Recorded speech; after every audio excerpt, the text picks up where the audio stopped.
تو پھر اسے چیلنج کرنا چاہیے نا. کسی سول کورٹ میں چلے جائیں, کسی ہائی کورٹ, سپریم کورٹ میں سارے ان کے جونیئر بیٹھے ہیں, کسی ایک سے جا کے کہ پائے نا میرے پہ الزام لاتا, پوری کی پوری عدلیہ جو ہے اس کے اوپر الزام آ گیا تو اس کو ذرا انکوائری کروائیں.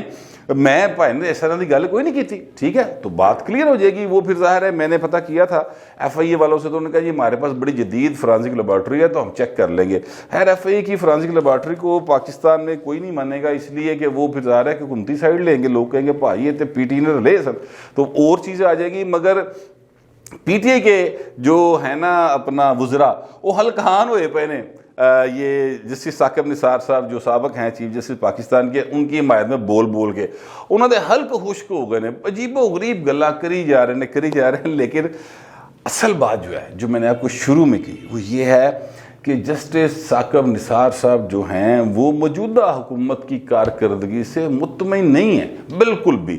مطمئن ہونا تو بڑی دور کی بات ہے. وہ جو دوست ان سے مل کے آئے ہیں, ایک بندہ آج مجھے ٹکر گیا, اس نے مجھے بتایا, انہوں نے کہا پائن ہوتے شدید نالا ہیں, وہ بڑے اس پر غصے میں ہیں, اور لاہوریا جس لئے غصے جو ہوتا نا پائن تو وہ بڑی عجیب و غریب سی سندہ غصہ کھڑتا اپنا. وہ ظاہر ہے کہ میں ان چیزوں کو مطلب میں نے آپ کو بتا دیا, اب آپ سمجھیں, تو وہ بڑے غصے میں ہیں. وہ کہتے ہیں یار یہ چھوٹے چھوٹے ایشوز کے اوپر خام خواہ انہوں نے ایسا فس کریٹ کیا ہے جس کے نتیجے میں ساری کی ساری حکومتی کارکردگی جو ہے وہ کہیں نظر ہی نہیں آ رہی. اور دوسری بات انہوں نے کہا کہ یار یہ کیا, یعنی یہ اداروں کو متنازع بنا دی. اب یہ جو بتانے والے نے بتایا پاجی, میں اب چونکہ موقع پر موجود نہیں تھا, لیکن ان کا اشارہ جو ہے وہ اس ایک نوٹیفیکیشن کی طرف تھا جو جنرل صاحب کو دینا تھا نا, وہ کیا اس کو کہتے ہیں, ایک ایکسٹینشن دینی تھی, اس حوالے سے ہے ایک. اور دوسرا جو ہے وہ یہ تھا, یہ جو D G I S I کا نوٹیفیکیشن ہوا ہے اس کے حوالے سے ان کا اشارہ تھا. لیکن اس پر بھی وہ بڑے شدید ناراض ہیں کہ یار ہے کوئی کام میں کرنے والا, تھوڑے کو ایک نوٹیفیکیشن نہیں ہوتا, تسی کی کرنا ہے. پھر وہ جو بات اور وہ بتاتے ہیں, وہ کہتے ہیں یار میں آپ سے عرض کروں کہ جتنی میں ان کے دیر بعد ملا ہوں اور کافی دیر ہماری گفتگو رہی ہے, تو میں نے یہ اندازہ لگایا. اب یہ جو مجھے بتانے والا میرا ذریعہ ہے اس کا یہ اندازہ ہے, یہ ثاقب نثار صاحب کے الفاظ نہیں ہیں بالکل بھی. وہ کہتے ہیں کہ جناب یہ ثاقب نثار صاحب کل الیکشن ہو جائے تو وہ پی ٹی نے ووٹ نہیں پائے گا, بھائی اور جنہوں مرضی پائے, ٹھیک ہے. وہ کہتے ہیں وہ ان کو ووٹ نہیں ڈالے گا اس لیے کہ یہ وہ ان کی کارکردگی پہ اتنا شدید ناراض ہے. مثلا وہ کہتے ہیں سموگ ہے, سموگ کے ایشو کے اوپر وہ کہتے ہیں یار یہ اس پر 100 موٹو لینا بنتا ہے. یہ بات بالکل درست ہے, میں اس بات سے اتفاق کرتا ہوں, یہ پبلک کے مفاد کی بات ہے نا. یہ اس جو چیف جسٹس کا یا سپریم کورٹ کا 100 موٹو لینے کا اختیار ہے, اس میں یہ بات بالکل باقاعدہ طور پہ آتی ہے. سموگ ہے سارے پنجاب وچ پھیلی, لوکی دمے دا شکار ہو گئے, لوگوں کو سانس نہیں آ رہا. حرام ہے جو حکومت نے کچھ کیتا ہے, اس پر نوٹس لینا بنتا تھا, لیکن عدلیہ نے نہیں لیا. اب ظاہر عدلیہ نہیں لیتی. وہ کہتے ہیں یہ حکومت کی کارکردگی, مطلب یہ وہ کہنے کا مطلب یہ تھا کہ ثاقب نثار صاحب کچھ اس طرح سے کہنا چاہ رہے تھے. اس بندے کا اندازہ یہ ہے کہ اگر وہ ہوتے تو یہ حکومت انہوں نے لمحہ پاتی ہوتی باقاعدہ طور سے. ایسے موگ دے شروع تھے, وہ اتنے زیادہ شدید ناراض ہیں اس بات کے اوپر. سو کہنے کا مطلب یہ ہے وہ سمجھتے ہیں ثاقب نثار صاحب, بتانے والے نے بتایا بھائی جی دروغ بر گردن راوی, ٹھیک ہے. وہ جو میں آپ کو عرض کر رہا ہوں, بار بار میں یہ بات اس لیے کہہ رہا ہوں کیونکہ میری ثاقب نثار صاحب سے کوئی تعلق واسطہ نہیں باجی. میں ان کے سامنے ایک دفعہ ہی پیش ہوا تھا, بلکہ انہوں نے بلایا بھی نہیں تھا, ہم خود گئے تھے. وہ حسین نقی صاحب ہمارے بڑے سینئر سیزنڈ اور موسٹ رسپیکٹڈ جرنلسٹ جو ہیں پاکستان کے, جن کی پوری دنیا میں عزت ہے, کریڈیبلٹی ہے, ان کے حوالے سے ایک چھوٹا سا ایشو ہوا تھا جس پر ہم 3-4 لوگ, ارشد انصاری, میں, شفیق امان اور شہباز میاں صاحب اور اعظم چودھری صاحب, ہم سارے وہاں پر گئے تھے ثاقب نثار صاحب کی عدالت میں لاہور کے اندر, اور ہم نے جا کے اپنا ایک مطلب اپنا پوائنٹ آف ویو دیا تھا, تو جس پر انہوں نے مہربانی کی, ہمارے پوائنٹ آف ویو کو تسلیم کر لیا. لیکن کہنے کا مطلب یہ ہے, میں ساری بات صرف اس لیے بتا رہا ہوں کہ یہ اس سارے معاملے میں جو بھی باتیں میں کہہ رہا ہوں وہ یہ پائیودی ہیں. اس کا نام میں اس لیے نہیں بتا سکتا, ایک تو وہ معروف آدمی نہیں ہے, دوسری بات یہ ہے کہ انہوں نے مجھے منع کیا ہے کہ یار آپ میرا نام نہ لیجیے گا.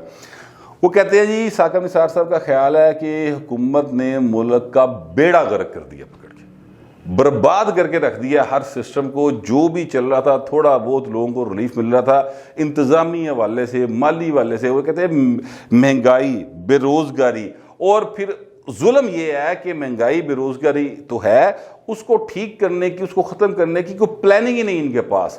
تو یہ سارے معاملات ہیں، وہ بھی اس بات کو سوچ رہے ہیں. اب میں یہاں پر ثاقب نثار صاحب نے جو کچھ اپنے دوستوں سے بات کی، ان میں سے ایک نے مجھے بتائی، وہ ختم ہو گئی. اب میں اس پر اپنی بات کرنے لگا ہوں. دیکھیں بات یہ ہے کہ پی ٹی آئی کی حکومت کو لانے والے بڑے چائیں جو لوگ تھے نا، ان میں بہت بڑے بڑے لوگ شامل تھے، ان میں پڑھے لکھے لوگ شامل تھے. میں نے ایسے لوگ دیکھے پی ایچ ڈی پائی، فلسفے میں پی ایچ ڈی تھے، بچے چکی آیا آگے جناب میں عمران خان کے جلسے جانا، تو اتنے جا کے بھنگڑے بھی پا رہے ہیں، جلسہ بھی کر رہے ہیں، بیوی بچیاں سمیت گئے ہیں لوگ. اب وہ سارے کے سارے شدید پریشان اور ناراض اس لیے ہیں کہ بھائی نے تن تے لیا سی کہ اتنے ملک نو ٹھیک کرنا ہے، تو تے جڑا ٹھیک سی وہ بھی خراب کرتا پڑھ کے. اسی طرح سے اب یہ آڈیو لیکس میں جو بات آئی ہے کہ جناب وہ جس میں کہا جا رہا ہے کہ جناب ثاقب نثار صاحب کہہ رہے ہیں کہ جی مجھے دوستوں نے کہا کہ ہر صورت عمران خان کو لانا ہے، تو اب ظاہر ہے اگر یہ فرض کرتے ہیں بات درست ہے تو پھر ثاقب نثار صاحب بھی تو لانے والوں میں شامل ہوئے نا. اگر ثاقب نثار صاحب ان کو لانے والوں میں شامل ہیں، جیسا کہ یہ ہیں بھی ویسے، اس لیے یہ بات میں کہہ رہا ہوں کہ انہوں نے ان کو صادق و امین کا سرٹیفکیٹ دیا تھا، کوئی جے آئی ٹی نہیں بڑھائی. وہ جمائمہ خان نے جڑی تو کوئی بھیجی، پتہ نہیں اس بیچاری نے بھیجی بھی نہیں کہ بھیجی، وہ جڑی ٹریل سی منی ٹریل، اس کو مان لیا. وہ بینک 20 سال پہلے بند ہو گیا ہوا تھا، پتہ نہیں کتوں وہ کڑا کے کوئی اس کو کاؤنٹر چیک نہیں کروایا گیا. صادق اور امین کا سرٹیفکیٹ ان کو جاری کر دیا، تو پھر ان کا بھی تو ہاتھ ہوا نا عمران خان کا جو عذاب پاکستان کی قوم کے اوپر مسلط ہے اس حوالے سے.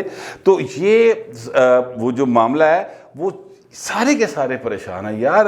جس نے پی ٹی آئی نے ووٹ پایا وہ بھی، جڑا نعرے ماردہ سی وہ بھی، جڑا انہوں لیانا لا سی وہ بھی، اور چند ایک ایسے یوتھیائی وائرس کا شکار لوگ ہیں جو ٹویٹر کے اوپر، فیس بک کے اوپر، اور جس طرح سے میں ویلاگ کرتا ہوں میرے پر، یا اور جو دوست اس طرح کے حکومت پہ تنقید کرنے والے ہیں ان پر نیچے آ کے وہ رٹے رٹائے جملے جو واٹس ایپ پہ نہیں آتے وہ لکھ دیتے ہیں، اور اللہ خیر انشاءاللہ. باقی ادروائز آپ شہر ٹور جو آپ لاہور شہر کی میں بات کرتا ہوں، یہاں پہ میں رہتا ہوں، آپ لاہور میں چلیں، شادمان مارکیٹ جائیں، شالمی مارکیٹ جائیں، آپ دوائی کی دکان پہ چلے جائیں، آپ دودھ دہی کی دکان پہ چلے جاؤ، تسی سبزی کی دکان پہ چلے، کہیں پر بھی کھڑے ہو گئے لوگ ان سے پوچھ صرف یہ لیں جہاں پر وہ لوگ کھڑے ہوں کہ سر حکومت کیسا کام کر رہی ہے، آپ کو سمجھ آ جائے گی کہ جناب حکومت کیسا کام کر رہی. اب اس کا مطلب یہ نہیں ہے کہ ان کو ووٹ نہیں ملے تھے عمران خان کو ووٹ ملے تھے، اینے نہیں سی ملے کہ وزیر اعظم بن جاتے، لیکن لوگوں نے ووٹ ڈالے تھے. میں ان لوگوں کو جانتا ہوں، اور جو میرے واقف کار ہیں ووٹ دینے والے وہ پاجی بڑے پریشان نہیں ہوتے، شرمندگی دے نال نہ بیچارے انج کر کے ہو جاندے نے کہ یار واٹس ایپ چھڑ دو یار، ان سے غلطی ہو گئی پاجی معافی دے دو. اس قسم کی گفتگو کرتے پائے جاتے ہیں. ثاقب نثار صاحب کی طرف سے یہ جملے آنا کہ جناب ملک کا بیڑا گرک کر دیا ہے، اور یہ فیل آنا کہ وہ تحریک انصاف کو ووٹ نہیں ڈالیں گے، یا یہ آنا کہ جناب انہوں نے مطلب جڑا ملک تھوڑا بہت چل رہا سی وہ بھی پٹھا بہاتا ہے، اس طرح کی فیلنگ آنا ایک بڑی خبر تھی میرے نزدیک. تو میں نے آپ کے ساتھ شیئر کر لی ہے. لیکن آڈیو لیکس کا معاملہ ہے وہ تب تک جب تک اس کی پراپر ادا کیس چلا کے اس کا فیصلہ نہیں کیا جائے گا اور یہ ثابت نہیں ہوگا کہ احمد نورانی جھوٹا ہے یا ثاقب نثار جھوٹا ہے، تب تک اس کی گونج جو ہے وہ پاکستان کی سیاست کے اندر گونجتی رہے گی. یہ گونج ختم نہیں ہوگی. میں آپ سے عرض کروں جس طرح ذوالفقار علی بھٹو کے خلاف ہونے والے فیصلہ کی گونج آج تک پاکستان کی سیاست کے ایوانوں میں گونج رہی ہے نا، اسی طرح یہ بھی گونجتی رہے گی. لہٰذا تاریخ میں اس طریق کے اوپر اس فیصلے کو چھوڑنا میرا خیال درست نہیں ہے. کوئی فیصلہ تو آپ کر لو یار. میرے تو ارباب اختیار سے یہی دعا اپیل ہے. باقی پتہ نہیں آپ کیا سوچتے ہیں. فی الوقت اتنا ہی، ملتے ہیں اگلے ویلاگ.